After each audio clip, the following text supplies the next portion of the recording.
speaking or acting have helped me. Dear God, I can't do this so long. But I tell you, I'm not burdened by that. I am not burdened by the long list. Because I'm living now. And I have choices now. And the only power I have is right now. And any harm I caused in the past, any inartful behavior that I committed, is not present. Is not present unless I make it so.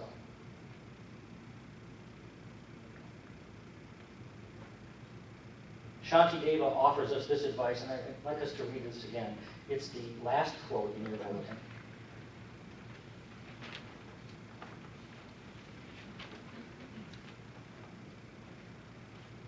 Beautifully poetic words. Please join me.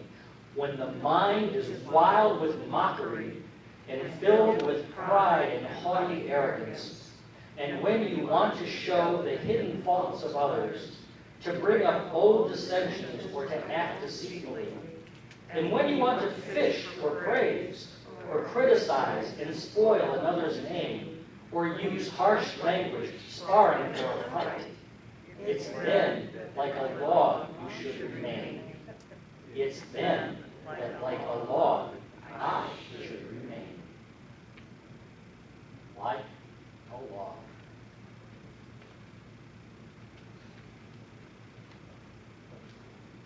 Each time we don't refrain, but speak and act out, as we may have done many times before,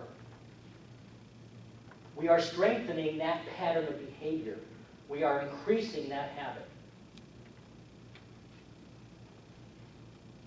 But when we refrain, when we don't speak and don't act, immediately, when we may feel provoked, motivated to do so, we begin to break the patterns of old behavior, reflexive behavior, when we pause. Some of you may recall the time when Jesus was teaching at the temple. He was teaching a large group of people. And some scribes and Pharisees dragged a woman in and stood her before Jesus and the crowd. And they said to him, "Teacher, this woman has been caught in the very act of adultery. The law of Moses commands us to stone such women. Now, what do you say?"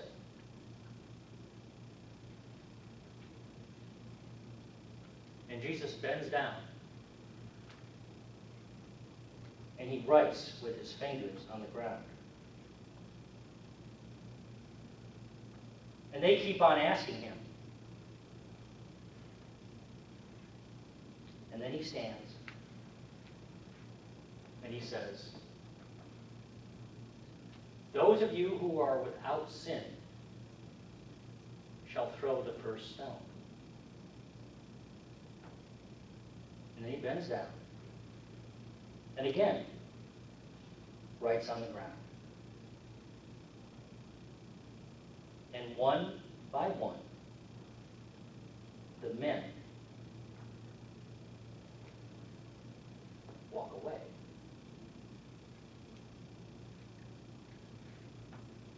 Now you might be wondering, what's up with all the writing on the ground? What's that about? It's an essential part of this story. Because as Jesus was doodling on the ground, and yes, hear it now, Jesus doodled. As he was doodling on the ground, at least three things were taking place. At least three separate things.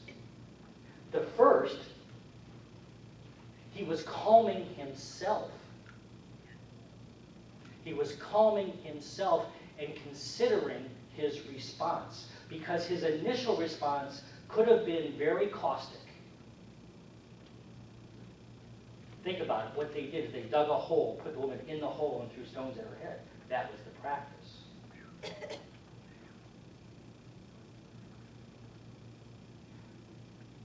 The second thing that was going on, without their knowing it, Jesus was pausing the thinking in the men who brought the woman to him.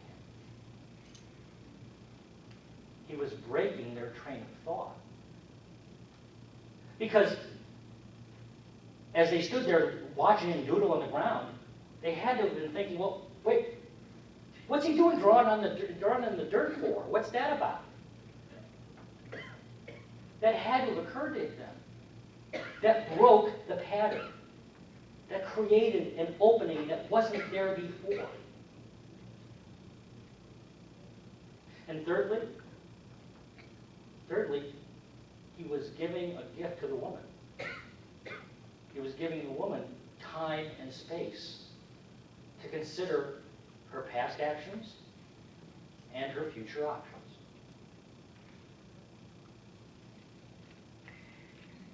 This is a poignant example of the power of the pause.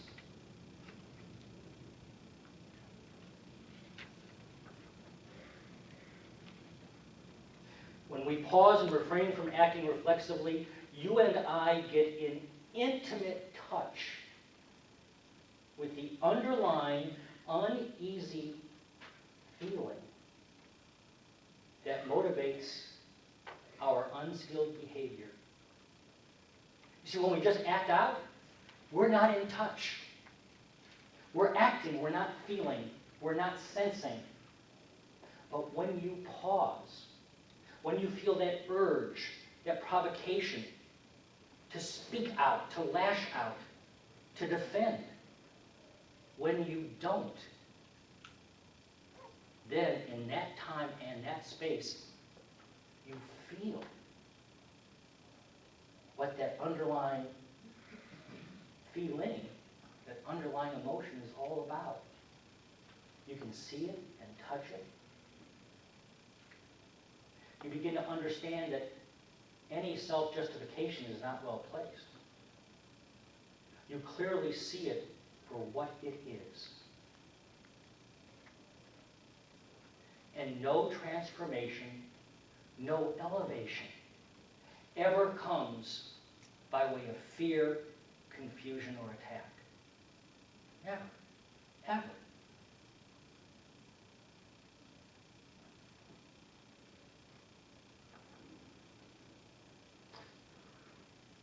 I love this.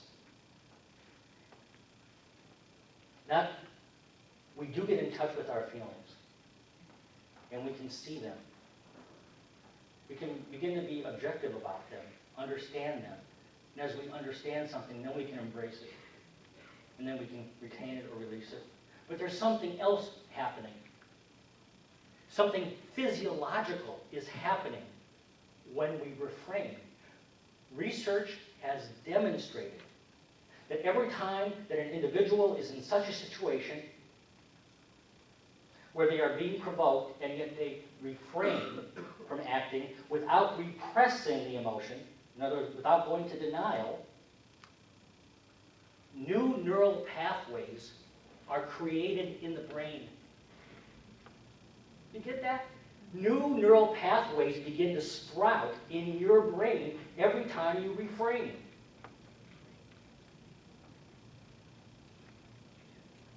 Those new neural pathways give you a different way to see yourself and a different way to see the world.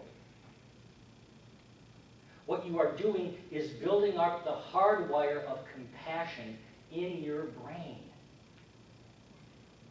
Whoever said that spiritual evolution couldn't be psychobiological? It is. You can grow your own neural pathways, new ones, positive ones, compassionate ones, by the simple act of refraining. You are building spiritual muscle mass in your brain that serves your spirit. This weekend, our nation is celebrating freedom.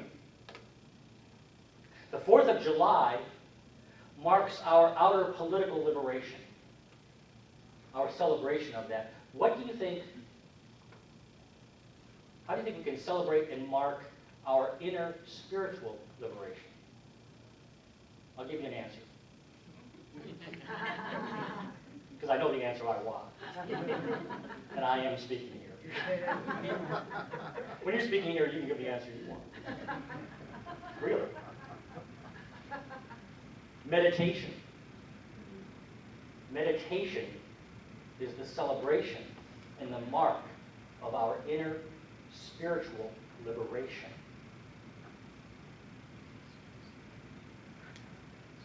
Five minutes, 10 minutes, 20 minutes, or more a day of meditation is exercise for your soul. Exercise for your soul. It builds the musculature of your spirit in your soul. Our bodies, do they need to be exercised? Yes. Do our minds need to be exercised? Do our souls need to be exercised? Yes. Meditation is exercise for your soul. And it is the single most liberating thing you can do. I say that unconditionally because it is the truth of my experience.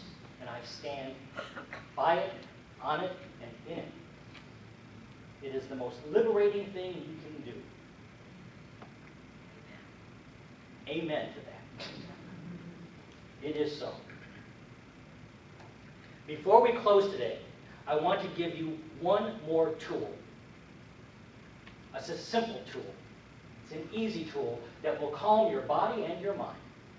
And it doesn't matter what you think, what you believe, what your opinions are, what political party you belong to, what church you go to, it doesn't matter. It works. And in short, it's called the 4-7-8 breathing pattern. The 4-7-8 breathing pattern. Here's how it works. You inhale for 4 breaths, filling your lungs. You hold for 7 counts. You exhale for 8 counts. What this breathing pattern does is it makes more prominent, most prominent within you, your parasympathetic nervous system. And your parasympathetic nervous system, when it has prominence, it has a natural calming effect. You will chill out. It just works. It's the way we're built. And as you're doing this, don't get hung up on, was it 4 counts or was it 5? Did I do 6, 7, or 8? Don't go there. Don't go to that judgment. Just remember the idea. The idea is, why 4 counts? Enough time to fill your lungs completely. The 7 counts, holding it, that's the pause. That's the inner pause. The 8 counts, that's enough time to get all the air out. And then we pause again. Don't take another breath immediately. You don't even want one immediately because it feels so good. You're just going to pause for a count or 2, and then you're going to inhale again. So how long do I have to do this? 3 cycles is minimum. 5 cycles is good. 7 is very good. And any more, it's not necessary. Because you're going to be there. I mean, if you want to do more, you can, but do something else. So let's do 5 cycles of this breathing pattern together now.